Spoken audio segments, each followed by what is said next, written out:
અંકલેશ્વરના હસ્તી તળાવ પાસે આવેલ સિદ્ધેશ્વરી સોસાયટીમાં રહેતા મૂળ ઉત્તર પ્રદેશના રહીશ નંદકિશોર શર્માએ ગત તારીખ 26 ડિસેમ્બર 2019ના રોજ રાત્રે પોતાની પત્ની મમતા દેવીનું ગળું દબાવી હત્યા કરી દીધી હતી, જેનો પોસ્ટમોર્ટમ રિપોર્ટમાં ખુલાસો થતા તે સમયે અંકલેશ્વર શહેર પોલીસે નંદકિશોર શર્મા વિરુદ્ધ હત્યાનો ગુનો દર્જ કર્યો હતો અને પોલીસે હત્યારા પતિ નંદકિશોરની ધરપકડ કરી હતી અને અંકલેશ્વરની સેશન્સ કોર્ટમાં ચાર્જશીટ રજૂ કરી હતી। ત્યારે આ ગુનાનો કેસ અંકલેશ્વરની સેશન્સ કોર્ટમાં ચાલી જતા ચોથા એડિશનલ સેશન્સ જજ SP રાહતકરે સરકારી વકીલ ચેતન મોદીની દલીલ અને રજૂ કરેલા પુરાવાઓને ગ્રાહ્ય રાખતા આરોપી પતિ નંદકિશોર શર્માને આજીવન કેદની સજા ફટકારી હતી।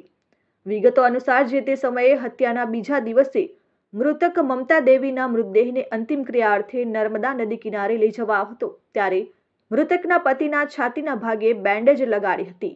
જે અંગે મૃતક મમતા દેવીના ભાઈ સુભાષ શર્માએ પોતાના બનેવીને પૂછતા તેઓએ જણાવ્યું કે વાગ્યું છે। જો કે મૃતકના ભાઈને શંકા જતા તેણે બેન્ડેજ ઉખાડીને જોતા ત્યાં કોઈ ઘા ન હતો, તેમજ ત્યાં રાનીના નામનું ટેટુ જોવા મળ્યું હતું। આથી શાળાનો શોખ વધુ ગાઢ બનતા તેણે અંકલેશ્વર શહેર પોલીસને જાણ કરતા જે તે સમયે પોલીસ પણ તાત્કાલિક ધોરણે નર્મદા કિનારે દોડી ગઈ અને મૃતકના મૃતદેહને પોસ્ટમોર્ટમ અર્થે ખસેડ્યો હતો, જે પોસ્ટમોર્ટમ રિપોર્ટ આવતા મમતા દેવીનું મૃત્યુ ગળું દબાવવાના કારણે નીપજ્યું હોવાનું સામે આવતા પોલીસે પતિ નંદકિશોર શર્મા સામે હત્યાનો ગુનો દર્જ કરી ધરપકડ કરી હતી। અંકલેશ્વર શહેર પોલીસ સ્ટેશન ખાતે ગુના રજિસ્ટર નંબર ફર્સ્ટ 258/19 કલમ ઇકપિકોની કલમ 302 મુજબનો ગુનો નોંધાયેલો, જે ગુનાની હકીકત જોતા 26/19ના રોજ નંદકિશોર નામના આરોપીએ પોતાની પત્ની મમતાબેન સાથે રાતે સૂઈ ગયેલા અને કંઈ ઝઘડો થતાં તેને પોતાનું ગળું દબાવીને મોત નિપજાવેલું, પરંતુ વહેલી સવારે ઉઠીને આજુબાજુવાળાને જણાવેલ કે મમતાને કંઈક થઈ ગયું છે અને મરણ ગયેલી છે। ત્યારબાદ એના ભાઈને બોમ્બે ખાતે જાણ કરતા એનો ભાઈ બોમ્બેથી બપોરે આવતા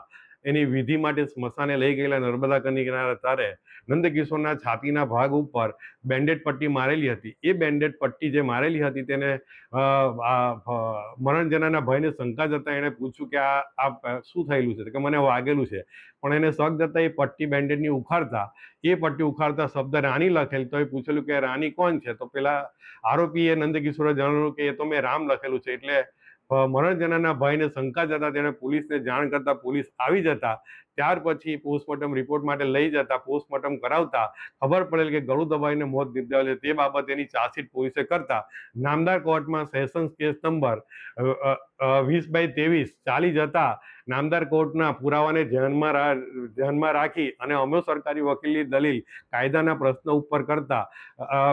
નામદાર કોર્ટે પુરાવાની કાયદાની કલમ 106, CRPCની કલમ 313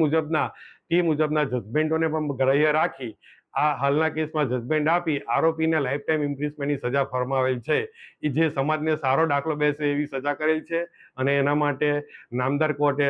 ખૂબ સારું જજમેન્ટ આપ્યું છે। Dharmesh Patel, RN news, Ankleshwar.